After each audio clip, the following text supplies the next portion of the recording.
Hello, welcome to the Birth and Rebirth podcast. I'm your host, Tiffany, and today I bring on Amanda Hawkins as she shares 3 of her birth stories. And she is a birth worker, and she is just an incredible woman of faith. And I love her birth stories so much because they truly highlight how normal and beautiful birth is and can be. And so I just hope you guys enjoy listening to these stories as much as I did.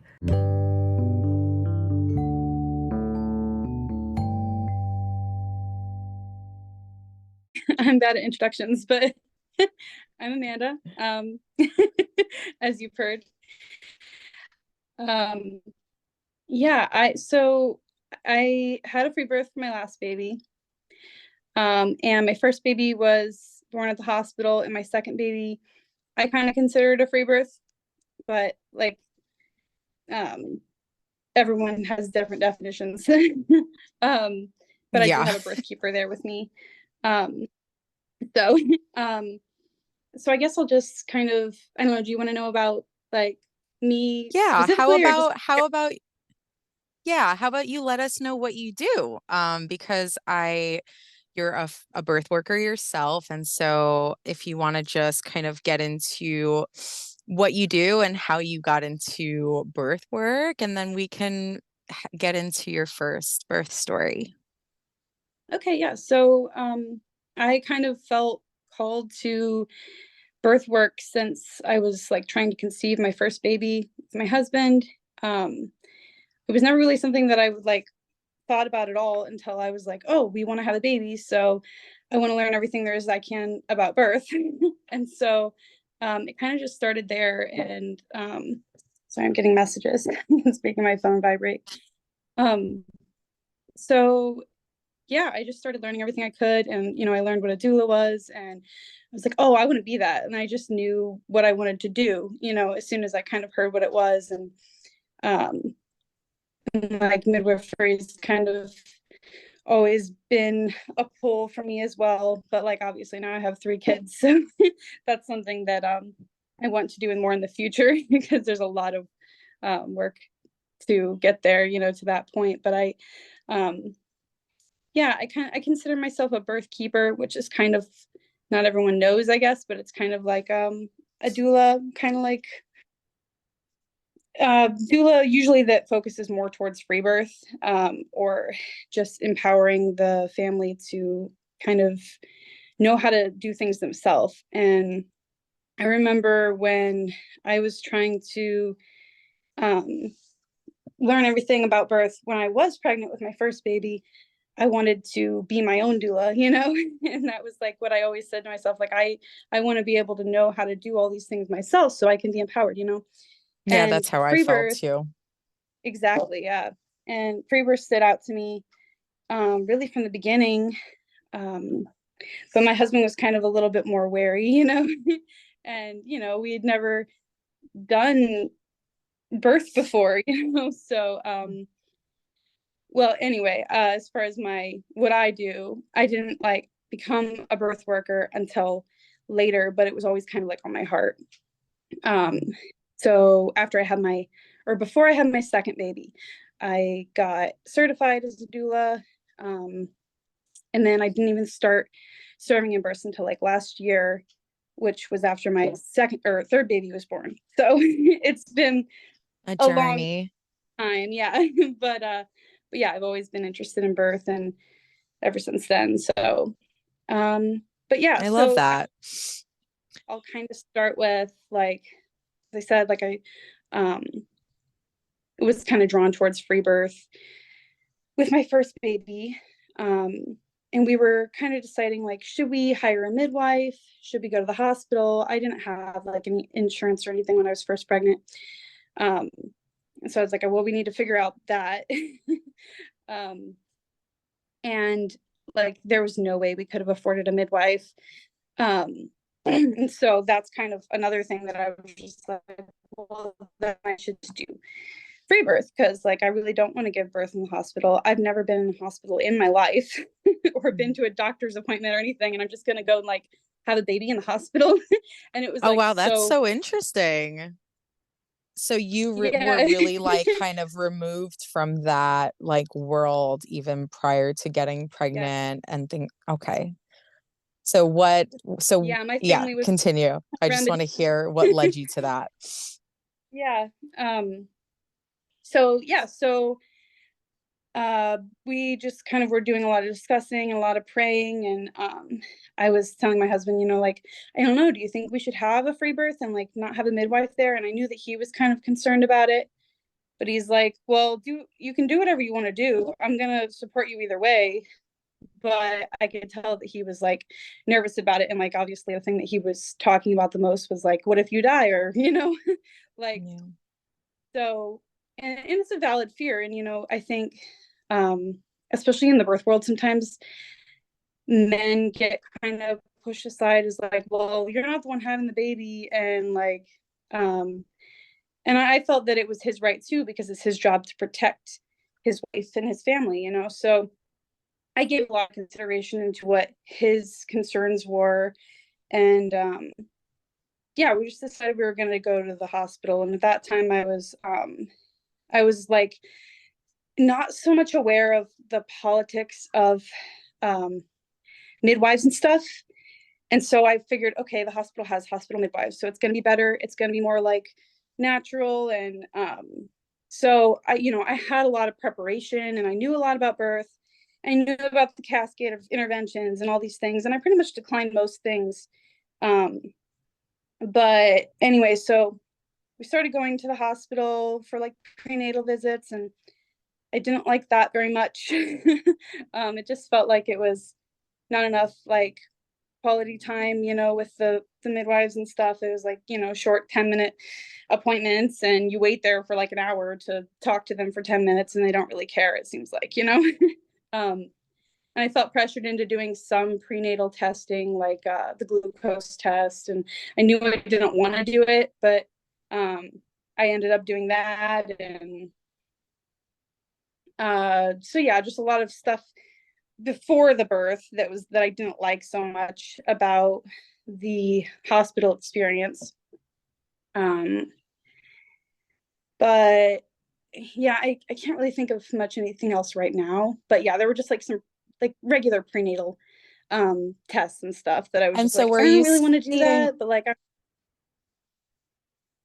yeah, were you seeing sorry. one midwife or were you kind of like circling through like the group of midwives that were working at that hospital?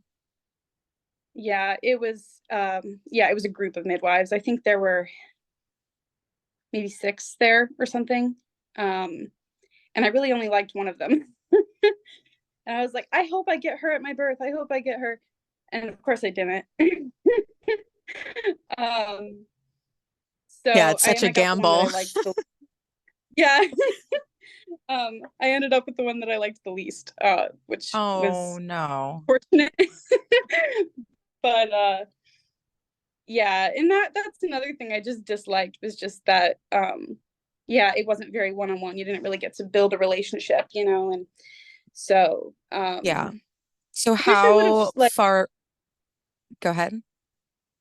I wish I would have searched harder maybe at the time, if I felt like I needed a midwife, to find someone that would have taken insurance for like a home birth, you know? Hmm.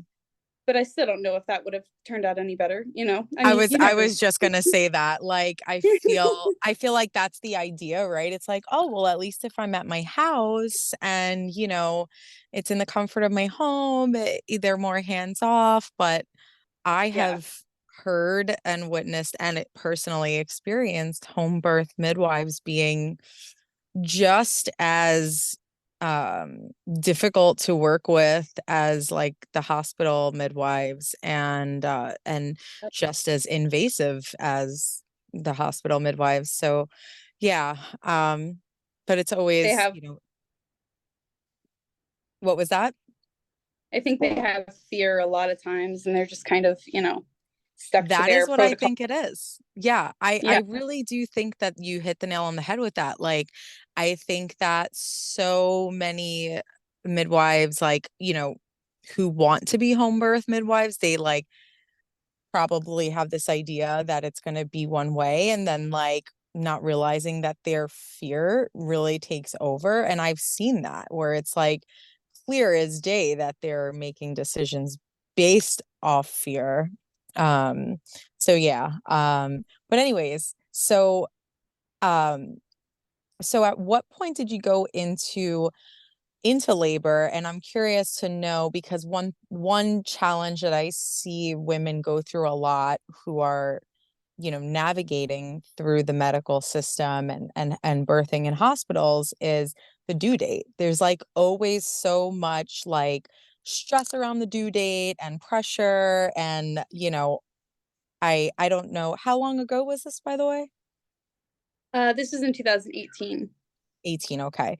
Um, so yeah, not that long ago. I mean, I know nowadays it's like if you even get to 39 weeks, for the most part, they're like already talking about induction and not even giving mamas a chance to get to like quote unquote full term or whatever, you know? So Yeah. I'm curious to hear what your experience with that was. Yeah, so that wasn't really so much of an issue for me. I remember at like, I don't know, I think 36 weeks or something, I had asked them like, what happens if I go past 40 weeks? What would you guys do? Or, um, and they said if you get to 42 weeks, then they would have to induce. Um, but it never really came up from them because I ended up giving birth like the day before my due date. So Nice. yeah. Um, so yeah. That worked out pretty well. I've heard from a lot of women that's kind of one of those things that puts extra pressure on, and it drives me crazy. And that happens with home birth midwives too, Yeah, it's it's the same thing. yeah. 42 weeks. Yeah. Um, So how did the but birth go? yeah, so the birth went well. I labored at home most of the time. Well, I was actually at my parents' house. We were doing laundry at their house because we didn't have a washer at the time. And so we were just there the whole day. And, my parents made me tea and we played games and it was fun. So that was all great. And, we were walking down the road and stuff and things picked up.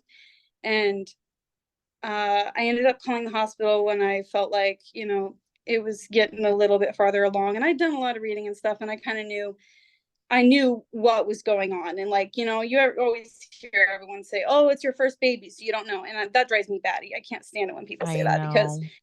you can know, you just, that drives me crazy. But Totally.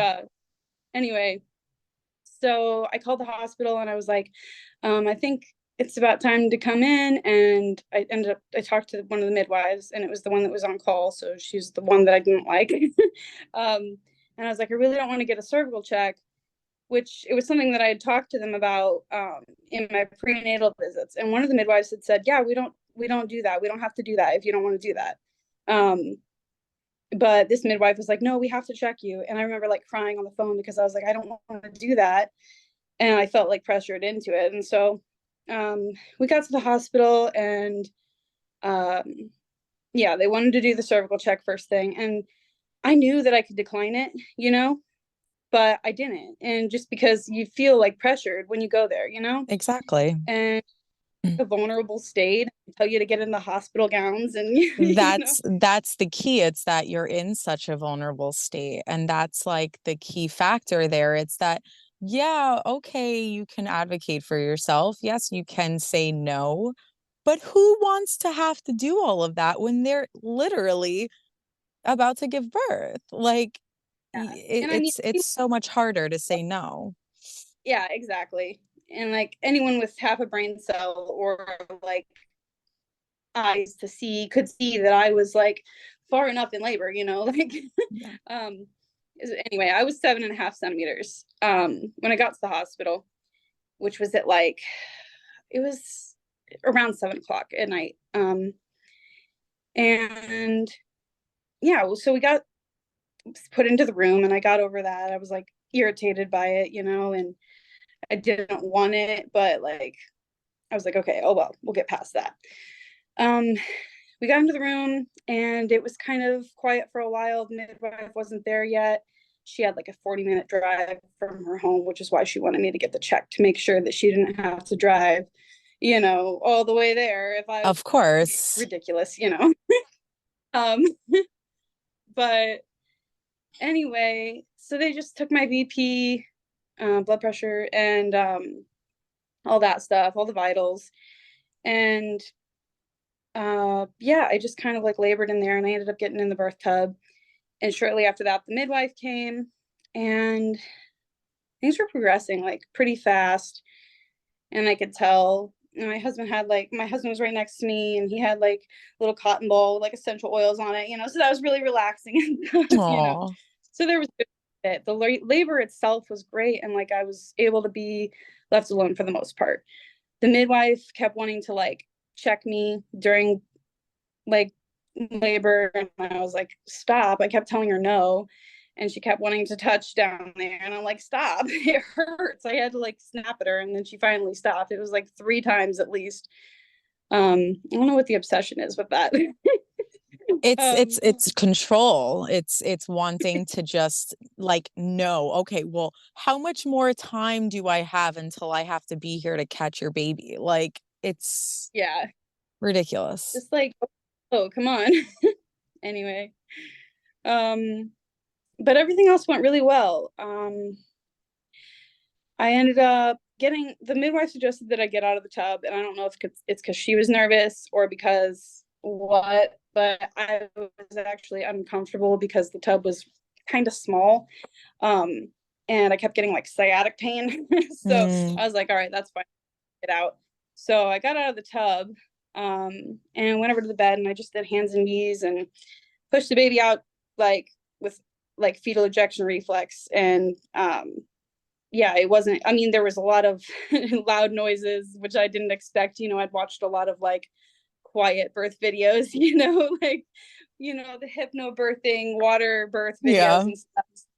So I was like, I don't expect myself to make all this noise, but I knew I was making the right noises to bring the baby down. And, it was productive. So Yeah. anyway, all that went really well. And it was everything right after that was really sucky. No. It was, I've heard worse from other people, but like they suggested Pitocin after the baby was born because they said I was bleeding more than they wanted, and I think now, like looking back on it, I wasn't hemorrhaging, and I was probably fine. I felt fine, No. all I wanted was a turkey sandwich, like, leave me Yeah. alone. But Makes sense. You just birthed the baby. Like, hello. yeah. But I was like, okay, it wasn't something that I had researched much about after birth. I knew I didn't want Pitocin during birth, but I hadn't done any research about it for after. And so I was like, okay, well, it can't hurt. The baby's not in here anymore. Like, what's, like, it's okay. So I agreed to that. And I wished I hadn't, because after they did that, everything was kind of like a blur. Yeah. And I think, well, one of the side effects of Pitocin is memory loss. And I had like Memory a huge loss. chunk of memory loss. Like I remember things, but it's very like blurry, Yeah. I remember after that, it was probably hour after, they said, well, you have to go try to pee. And didn't, I wasn't able to pee. And I did have to pee, but everything was like swollen and stuff. And so they said, okay, well, you can't pee, so we need to catheterize you. And that was like the worst pain I've ever been in my life. That was awful. And I would take birth 5 times over a catheter right after giving Yeah. birth. It What was, the heck? um, and I think before the Pitocin, they did like the fundal massage, I say with quotations. The torture massage? Yeah. And that was awful. And that was something that I didn't know about. even with all my reading and stuff, you know. So there's just some things that you can't be prepared for. And I didn't know that I would have to be on guard for that. And I was like screaming and telling them no, and like it hurts. And they're like, no, we have to do this, you know. And my husband didn't know any better to speak up, you know, like he thought I was gonna die, you know. Yeah. Like it wasn't that serious. And I find out after, you know, after the birth, after I get home and everything, that that's just like a routine thing they do, It's you know. literally, they do it to everyone. They tell everyone that Yeah. they're about to have a hemorrhage and that they have to get Mm-hmm. Pitocin and they have to sit through this torture massage session. Yeah. It's ridiculous. Yeah, it really was. um so that wasn't fun. The catheter wasn't fun. And then I had a it was either a second or a third degree tear. I don't remember. Um, I think it was like a second degree tear. They might have told me it was a third degree tear. Like I said, everything was kind of blurry. Mm-hmm. But the midwife didn't feel comfortable stitching it. Um, and so she had Because like of the degree that it was, like she didn't feel comfortable. where it was. I Okay. think it was like where it was. It was, she just wasn't like as skilled in that area or whatever. So she called in a male doctor. I didn't want to have male doctors in there because I didn't want to like a guy to see me naked, you know. And I know like, Yeah. And be all up in your stuff. yeah, no. Totally understandable. And I wish I had just like declined the stitches altogether, because I ended up having like pain in sex like for, well, like over a year later, until my second baby was born. Um, Mm, so yeah, it was just not not great experience overall. After all of that catastrophe, they moved me into like the regular room that you stay in, you know, and they wanted me to stay for like 2 days. Um, well, like the first day and then the second day. So because it was like already, you know, into like the early yeah. morning by then. The baby was born at like 9:53. So like only a And couple hours after I got to the hospital at night. Um, oh, awesome. yeah, so like everything after that was like a couple hours span, and then it was like after midnight, when we finally got moved into the other room, and I was like Yeah. exhausted. And then there was beeping machines and people kept coming in, and the machine was broken, so it kept like going off every time it would get bumped. And so I didn't sleep at all for like the whole first night. And they wouldn't let me hold my baby like when I was sleeping. Like they wouldn't let me like sleep with the baby, you know, because it's like Yeah. a risk to the baby and whatever. Um, and they kept wanting me to like write down the baby's like feeds, and I'm like, I don't need that. Like I'm just gonna Write feed it baby when the baby's down. hungry. Yeah, they're like, well, we need to know when the baby eats to make sure, like, probably make sure I'm doing it right. I don't know.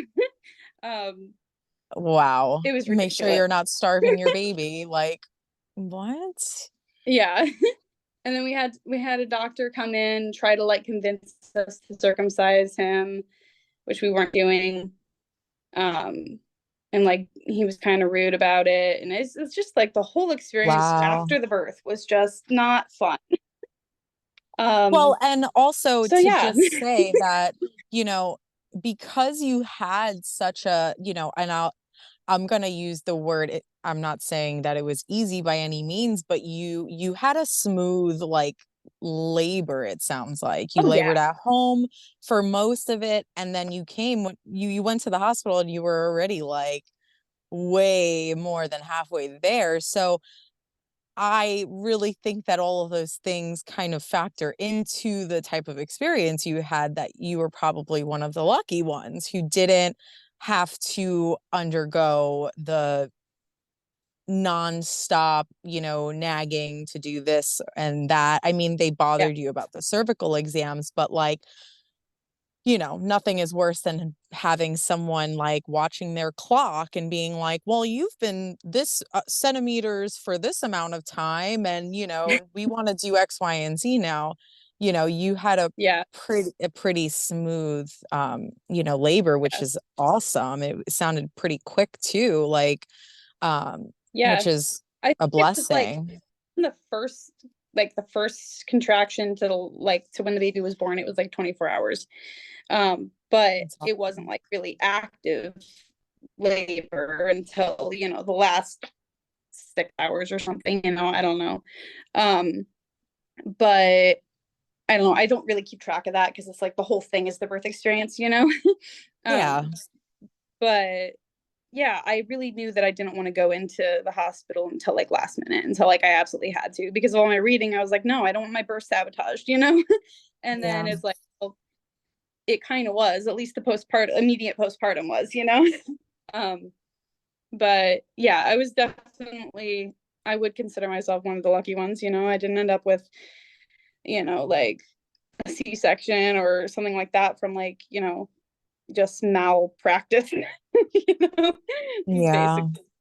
Um, Okay. and it's not really always their fault. Sometimes they're just like, they don't know. The hospital, like the people that work there don't know. It's how they're trained. Yeah, they're just a part of the whole system. And yeah, the training, I think it's a mix, and that's like a whole nother conversation too, because it's like they are trained in a way to believe these things about birth, but at the same time, I think that there's like so much conditioning that takes place once you're in that world. Like once you get your first job in a hospital, then there's like a whole nother level of conditioning that takes place, especially with the nurses. I believe that a lot of these nurses do go into it with like a good heart and Yeah. genuinely want to help women, but then they're working under OBs. They have pressure from their higher up, which is the OB, to do X, Y, and Z. And so a lot of times they're just playing messenger, like they're playing messenger for the one that's in charge. And yeah, it's unfortunate. It is. But okay, so how was your postpartum after that? Like once you got home and everything? Yeah. Once I got home, everything was actually really great, except for, like I said, the stitches. I felt like I was sitting on a golf ball. Like it was just kind of awful. Um, it took a long time to heal. Probably at least 2 months for it to like feel normal again, Mm-hmm. or somewhat normal. Yeah. And I never ended up having like any pelvic floor therapy or anything, but I probably should have. um, but that was really the only uh bad thing. I mean, everything else was like I knew how to take care of my baby. Like breastfeeding was easy for me. Thankfully. I mean, I know a lot of people it's kind of a learning curve. I think the biggest thing I had a learning curve for was trying to learn how to side lie nurse. Yeah. Once I knew how to do that, it was a breeze. We co-slept, and I did, Oh, yeah, I breastfed, and baby pretty much was held all the time. But I love he was that. a pretty calm baby, so it Yeah. was um, pretty good postpartum, other than, yeah, just the stitches. That's awesome. um, That's really a blessing. So how long after did you conceive your second? my first son was 10 months old when we found out I was pregnant with Bishop, my second. Um, and I knew right away. I was like, we're not going to the hospital. I don't want to go to the hospital. And my husband was still like, well, yeah, I know you didn't have a good experience, but I still want to like talk through like all the things that could happen, if we had a free birth. So this is why we talked to my birth keeper, and she was actually, we were going to hire her as a doula for my first birth. And she normally doesn't really take hospital births. But I think she was going to, because we got along really well and stuff. But we ended up not having the money for her for our first birth. But I already knew that like she was great, and so I wanted to have her. So we set up like a consult with her, to talk about everything. We were probably there for like 2 hours. My husband had most of the questions. So yeah, he did a lot of like, I think his own work of just like answering his own fears. And like once he kind of got over that, he's like, okay, I'm down, let's do it. Oh, um I love that. but he definitely wanted to have someone there, someone that kind of knew about birth, to kind of like watch out in case something happened and be like, I think you should go to the hospital for this or that. It's up to you guys, but like, this was what I would say, So that's what he he felt more comfortable with that, and I was perfectly comfortable with her. And so I decided, yeah, let's do that. We hired her, and yeah, we were gonna have a free birth. So and at first, like, we were like, well, I mean, if we decide to do a hospital birth again, like, would you still be able to go with us? And she's like, yeah. um but in my head I was like, I don't want to do that. uh, so I was already kind of made up for doing a free birth. But I was still doing prenatal care with the hospital, because it was like Okay. I got pregnant and I was like, well, I want to have a backup, you know, have Yeah. care established, and I felt more comfortable with that at the time. Um, and so this was in like, I found out I was pregnant in 2019. At the end of 2019, it was like October. And then 2020 came around, and the hospital started making people wear masks and like take their temperature and stuff. And I was like, that's excuse enough for me to stop taking my prenatal care. Like, I'm just going to tell them that I'm worried about COVID and not go to the hospital. Good so, call. so that's what I did. I told them, yeah, I think I'm just going to have a home birth. And they're like, well, let us know if you find a midwife. And I just never called them back again. So I stopped doing prenatal care with the hospital when I was probably like 20, 22 weeks or something. Um, and I had like ultrasounds and stuff before, until then, for like the dating ultrasound and like the growth ultrasound and stuff. Um, but I was like, simultaneously, I was learning to do my own care, and my birth keeper was like teaching me how to do that. So like I knew how to do my fundus, like check my fundal height, and um, take my own blood pressure. And like I was learning to do all these things, and it was like really empowering me. I felt like, why do I need to go to these prenatal appointments that are doing the same exact thing that I know how to do now?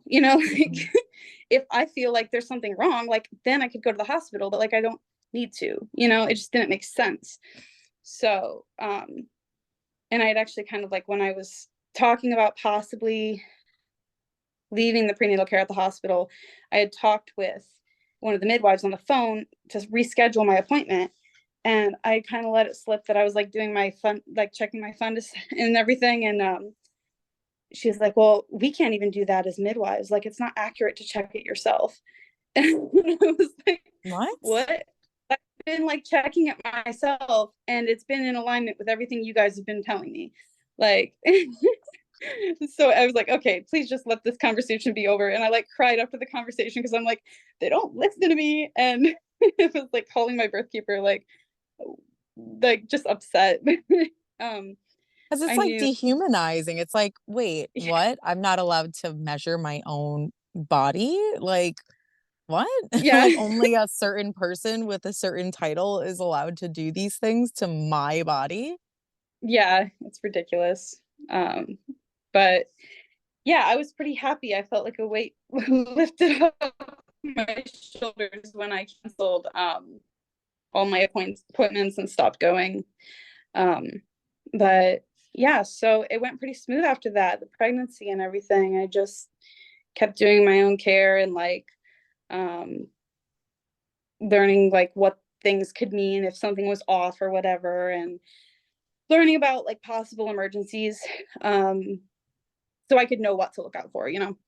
Um, and then at the same time, I was like getting certified as a doula. So I was like learning more of that about birth and stuff from that point of view. And yeah, so I felt pretty good in my pregnancy. And then That's my birth was awesome. really, really well too. It's it's so weird talking about my free birth stories, because it's just like another day. It's It's just so normal. part of Yeah. life. Yeah. um but yeah, I mean, there's really nothing super eventful in it. It's just like, it was just birth. I had like my first contraction, and I was like, okay, I think, I think I'm gonna be having a baby soon. Actually, that was the only birth that my water had broke. Like not broke, but like I had like leaking, and like as soon as the leaking started, I had like my first contraction. I was like, okay, something's gonna happen. And for all my births, they've been about 24 hours long from start to finish. So that was like 1 in the morning that happened. And by the next day, I guess, and then night, it like, I think 2 or 3 in the morning, I can't remember the exact time, he was born. So it was pretty straightforward for me. I had my parents watch the older baby, and I called my birth keeper like at 10 p.m. I think, something like that. And she came because things were starting to get a little more intense. I kind of just like been setting up the pack and play. My husband and I went out for lunch. Like we just had a normal day, you know. It was kind of like how the labor was with my first baby, without all the interruption of going to the hospital, you know. Yeah. So yeah, she came and we just hung out. We played cards. We went on Nice. a couple walks, and as like we were doing the walks, oh, it was so hot that day. It was like the middle of summer, and we had no AC in our apartment. It was so hot, so we kept going on walks because we just didn't want to be in the apartment. And Yeah. yeah, and things picked up pretty quick with the walks. And then when we got back, I was like completely in transition, and like had to lean over the ball and everything. And it went pretty fast. I think once that point came, the baby was probably born within an hour. Um, And but at yeah, this time, it was pretty hard. Sorry. no, it's okay. How was the birth keeper supporting you throughout this? Like, were you just kind of doing your own thing and she was just observing, or was she like giving you hands-on support? Like I know every woman labors differently and wants support differently. So I'm just curious to know like what her role in all of this was. Yeah, so when we were doing walks a little bit before, like it was like really intense, I would like take turns leaning on her or leaning on my husband when I'd have to like stop walking and like, breathe through a contraction. And so that was pretty much it. And it was just nice to have someone else to talk to and have conversations with and stuff. Um, but by the time we got back to the apartment, things were picking up a little bit, and like my husband was trying to like rub my back, and he was like doing it way too hard. Sounds And like I don't my think he meant husband. to, like a brute. um, so then she comes up and she's just like barely touching my back. And I'm like, oh, that's perfect. And he's like, wow, that's so light. And then he started doing it. So like she kind of helped him know what to do. And then when like the baby started to crown and stuff, I wanted her to do like the counter pressure on my perineum. And I wanted my husband up front, like just holding my hand and giving me water. So that's what we did, because I was like really afraid of tearing again, because I didn't want to have that awful pain that I had Yeah. from the first time of like that's the stitches and stuff. And at this point I had learned that like, stitches don't really need like, or tears don't really need stitched, and they'll heal on their own if you just support it properly. Um and I also knew that if I was trying to consciously like push a little slower, because the first one I was like definitely like, going all power, like, okay, let's do this, let's get this baby out. um yeah, so I tried to kind of go a little slower this time so that I wouldn't tear so much. So I was a little worried about that, so I wanted her to do the counter pressure, and that was great. She took pictures for me as the baby was coming out and showed me, and I was like, oh, he looks just like dad. um and yeah, she handed me the baby when the baby came out, and took pictures of us. And yeah, it was just really peaceful and nice. After the baby was born, we laid down for a little while. I tried to like nurse the baby. he wasn't super interested in nursing right away. And the placenta was still in. And so she's like, well, would you want to try to sit up and like kind of let gravity bring the placenta down so you can kind of move around and stuff? I was like, yeah, that's a good idea. So I sat up and the placenta pretty much like right away came out. And then she helped me get in the bath and get cleaned up. And she ran the bath for me. She cleaned out the bath. Yeah, she was just really good support for after that. Just kind of like, yeah, just helping it be a peaceful experience and transition. And then after I got out of the bath and everything, we weighed the baby together, and Dom, my husband, cut the cord.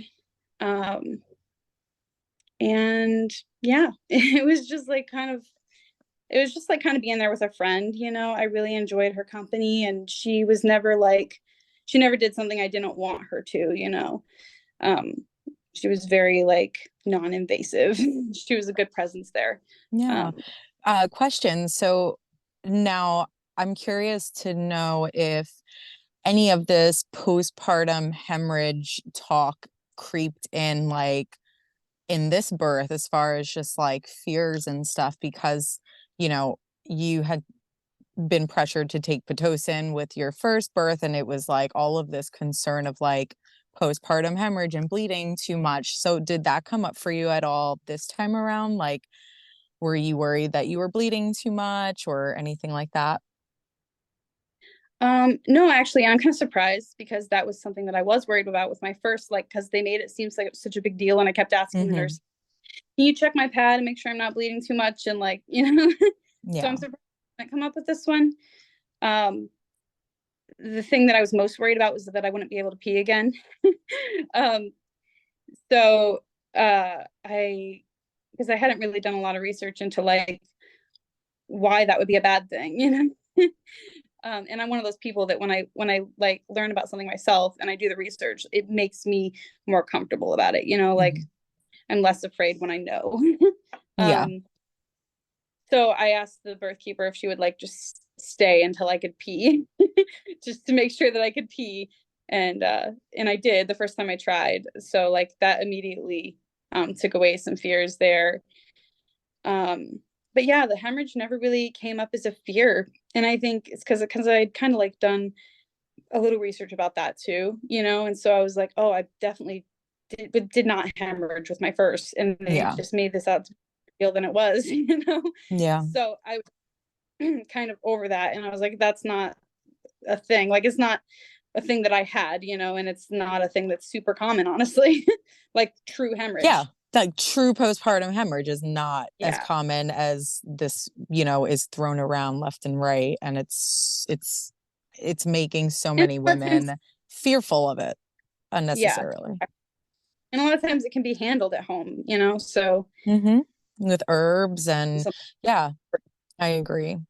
Um, okay, awesome. And so smooth postpartum period with this pregnancy, with this baby as well. actually, yes and no.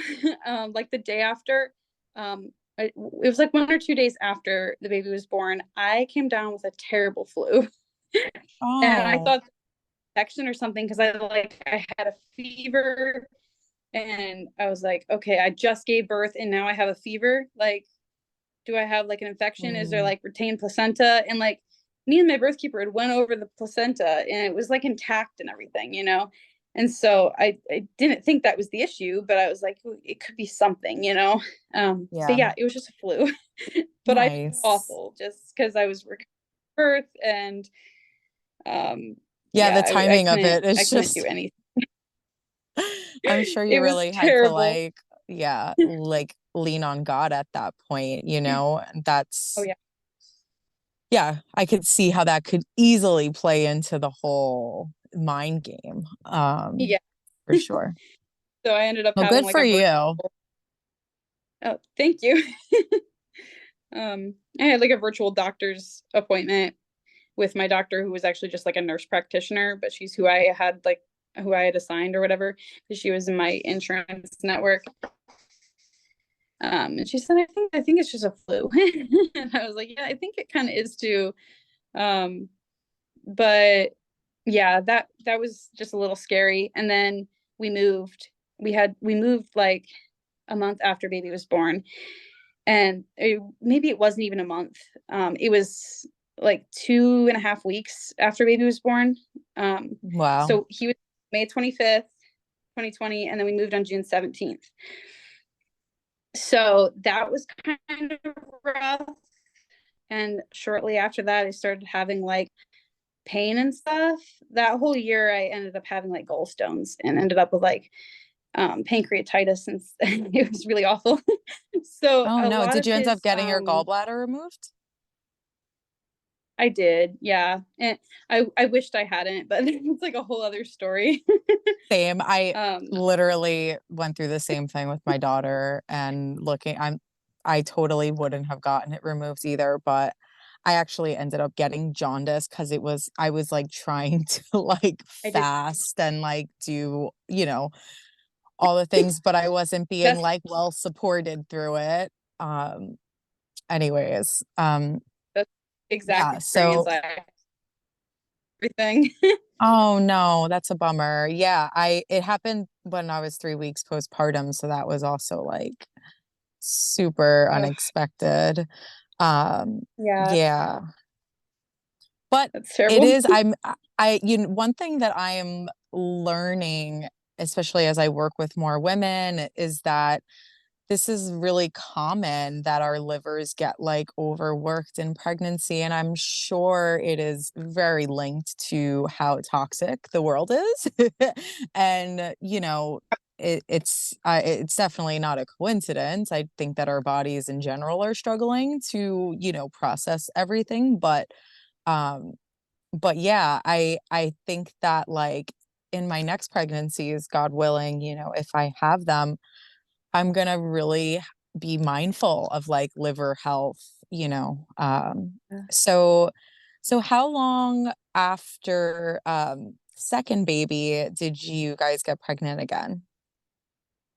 Yeah, so which is kind of funny is because it's like right after my gallbladder was taken out, like 2 months later, I found out I was pregnant.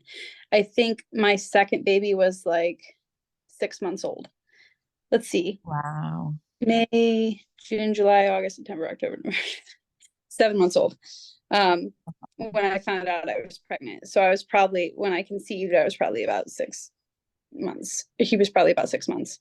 Um, and so yeah, that like my second's whole like baby time was kind of overshadowed by all of the gallstone attacks and like all of that, and then a new baby being conceived. So I had gaps in memory of um him being a baby, which was kind of sad. but um but my pregnancy with my third was really great, and I didn't do any like hospital prenatal care. I just did my own prenatal care, um and kind of just prepared by like still learning stuff, and um doing a lot of like reading in scripture too, kind of Mm, saving scriptures that I felt like were pertaining to me, and like what's gonna like be good for my, because I don't really do birth affirmations, mhm. um but I definitely like having scriptures to read Yeah, in same. birth. So I was like saving things for that, and like kind of just thinking on them during my pregnancy. And I did not eat very well in that pregnancy, but probably uh not as bad as I could have. Probably not as bad as I ate with my second pregnancy, which is probably why I had the gallbladder issues. That's Uh, exactly what I said to myself. yeah, But I honestly I couldn't keep anything down. So to, my defense, I'm like, I could only eat grilled cheese. That's why I ate so many grilled cheeses. I just like cheese. um, but yeah, so his whole pregnancy was really the best pregnancy that I had had. And like I had with my second son, I had a lot of like pelvic pain. Um, so it was really nice to not have that with that pregnancy. It was like really, really smooth. I didn't even feel pregnant half the time. That's Um, awesome. Yeah, it was great. I don't think I had any sickness or like morning sickness or anything.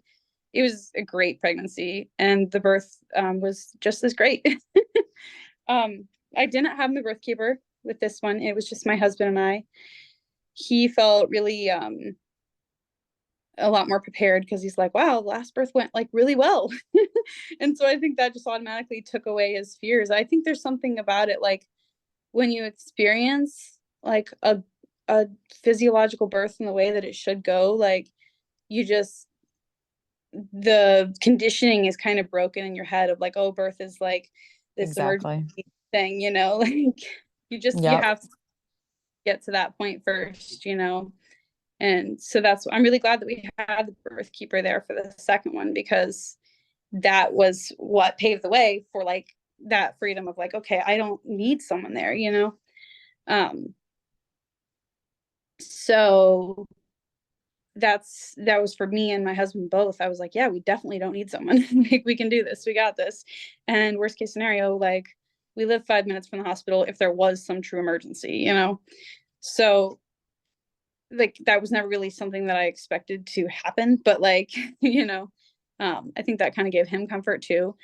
But at that point he was like, I don't want you to have to go through what you went with your first, and I want to be like having a good, because he had a better postpartum experience too with my second. He got to like, he felt like he got to bond with the baby more immediately after, Mm. and he had a much better connection with my second son than with my first. He's like, I want that again, and I want to experience that whole thing again. Yeah, So that's um beautiful. yeah, that was just kind of, it wasn't even a thought in our mind to go to the hospital by that point. It was just like, yeah, we're just gonna give birth at home.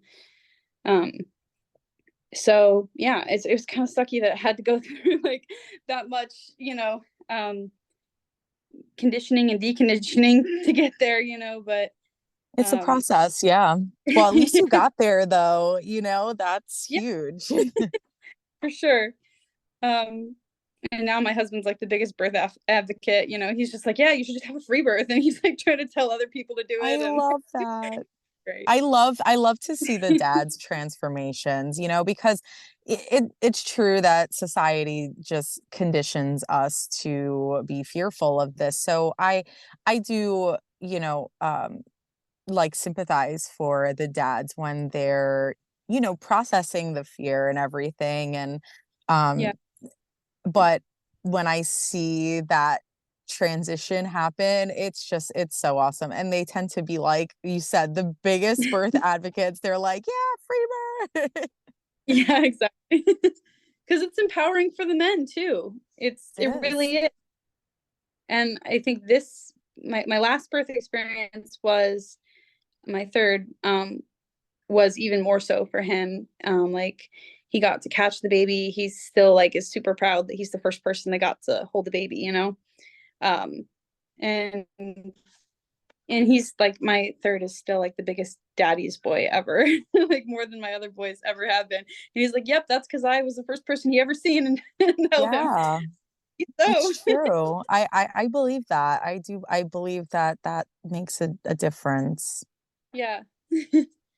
But it pretty much, his birth pretty much went just like Bishop's did, just like my second. It was straightforward, just a normal day. My parents took the older two. We haven't had our kids at the birth yet. I thought I might ask them if they want to be at the birth of this baby, because I'm pregnant now with baby number Yeah. 4. I think I told you, Congratulations. Yeah. podcast listeners. um but yeah, it was really simple. We just kind of like labored. I was expecting I would need more walking, because I walked with my second birth and I walked with my first birth, and it helped move things along. So I was like, okay, well, there's a fair in town. Let's go walk around the fair. That was not a good idea. So, things were things were normal and stuff. And we started walking around the fair, and I started getting exhausted. And the contractions were like spaced out so far by that point. Like, they were just getting farther apart. And I was like, okay, I think I need food and sleep. So I, like, my body was just telling me like, you don't need to walk this time. You need Hmm. rest, and you need to. So like we went and got quineros for dinner and which is like not the best labor food, but greasy.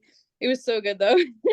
And took a long nap, like all day nap. And then things started to pick up a little bit after that. And yeah, not like super intense, but just like it was sort of the contractions were like closer together.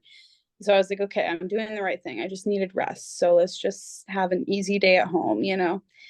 And yeah, my parents still had our older two, and it had already been like all day long and like nothing was going. And so I was like, well, I hope they're not mad at me that like they took the kids too early. It was like the most ridiculous thing because I know they weren't mad. That's But hilarious. Meanwhile, you're like having a baby. yeah. Um, but yeah, things didn't really pick up too much until after we went to bed at night. Um, yeah, I went to sleep and woke up at like 2 in the morning, and things were like I couldn't sleep. It was getting more intense. So I was like, okay, we need to go out to the living room. And I went out to the living room. My husband put on gospel music, and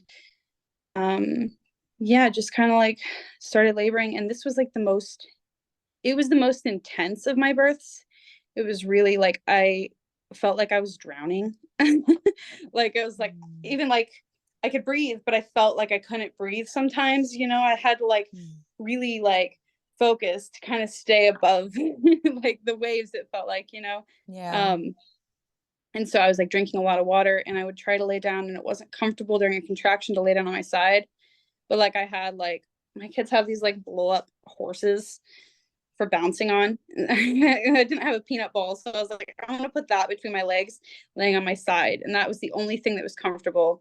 But then during a contraction, I had to sit up and lean over like the birth ball, and so yeah, it was really intense. It wasn't really even painful. It was just the like feeling like I couldn't breathe, like you know. Mm-hmm. Um, and so I remember just like praying during my birth, like, Lord, just let the baby be here soon because I don't know how much longer I could do this, you know. And like somewhere in there, I remember thinking, you know, we're having a baby today, like we're gonna have a baby in the next hour. I know it. And I kept feeling the baby like kind of go back in and come back out, and it was like just kind of a nice dance, you know. And I knew that the baby was doing what he needed to do. And we didn't know if it was a boy or a girl. We didn't have any ultrasounds or anything. Um, but yeah, the baby ended up coming. Yeah, within the hour. At that point, and I think it was like 5:44 in the morning or something. Um, and yeah, we found out it was a boy. You know, like my husband caught. Well, my husband tried to catch the baby. He didn't actually catch the baby. Did you The give baby birth missed. on, was it on land or was it in the water? On land. Yeah, I've had land births for all my babies. um, Okay. but it was like carpeted floor, but the baby fell. Like I was hands and knees over the birth ball, and the baby fell probably like this far. Aw. Um, and my husband felt so bad. So, Aw. but then he baby and baby was fine. We ended up taking to the chiropractor like the next day because we're like, we need to make sure the baby's okay. He was a little crying a little and a little colicky, so we're like, he probably needs to go to the chiropractor. um, Aw. but yeah, that was okay. So that would be a warning. Like if a dad has never caught a baby and maybe doesn't feel prepared, put some towels down to catch the baby, Sometimes it just in case. happens so Uh, quickly and they're so slippery with the vernix oh and all the good stuff. yeah, So yeah, it yeah. it can happen. I know he'll be more prepared next time. Right? But Well, fourth yeah, time he's gonna be a pro. yeah, sure. um, but yeah, the baby came out, and I kind of just like he passed the baby to me like under my legs, and you know I turned around and sat up, and the baby had like his cord around his neck, um, and so I just like pulled that off, and sorry, my kids are like banging on the door. It's okay. um, and yeah, it was really like it was really cool to just be able to do all that stuff. And like baby sounded a little bit like congested, so like I had seen videos like, moms just like suck the mucus out with their mouth, and I just did that, and it was like so much easier than trying to figure out a bulb syringe. Yep. It was so quick, and my husband's like, wow, like you just went primal. I'm like, yeah, I guess I did. I love that. And yeah, the placenta came out probably like 10 minutes later, and I went and took a bath. My husband just held the baby. And when I got out, like I cut the cord this time. So that was kind of cool. So both of us have got a chance to do that. um, and, and then we just went to bed, like, and just like I nursed baby and just like, yeah, it was really straightforward. It was way more, even more peaceful than the one with like my second birth with the birth keeper, just because it was like, it was more intimate, I would say, because it was just Mhm. us, like my second birth was a great experience, but my third was really, really intimate and just nice. That's And especially beautiful. like listening to the gospel music and stuff, it was just like, it felt so peaceful. Yeah. So yeah, I don't know. It's definitely my favorite birth I've had.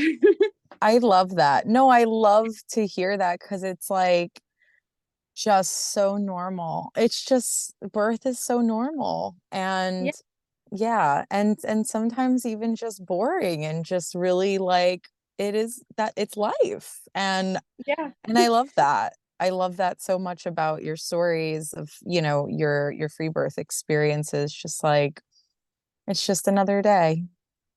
yeah, yeah. It It's really just is. another day and we have a baby now. And I think the only issue I had with him was he nursed really well. He ended up having like he wanted to sleep a lot. So he would nurse, but like he just wanted to go back to sleep. And I was like, you worked hard, buddy. I get it.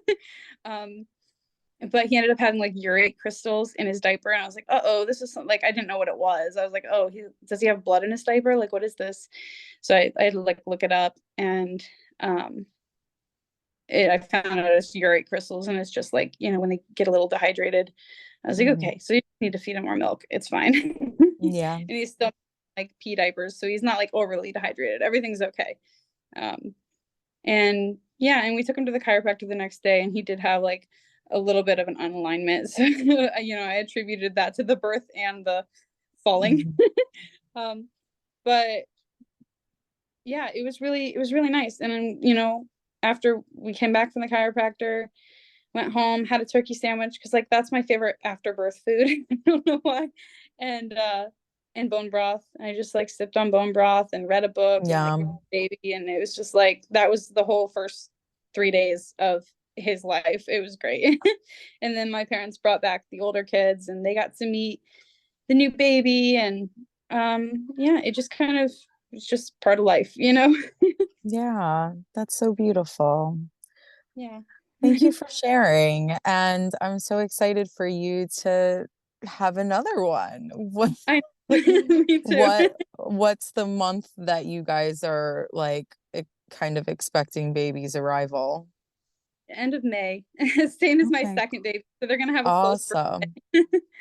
um, Awesome. Yeah, that's how it yeah. was with my son and my daughter. They are a week apart. Aw.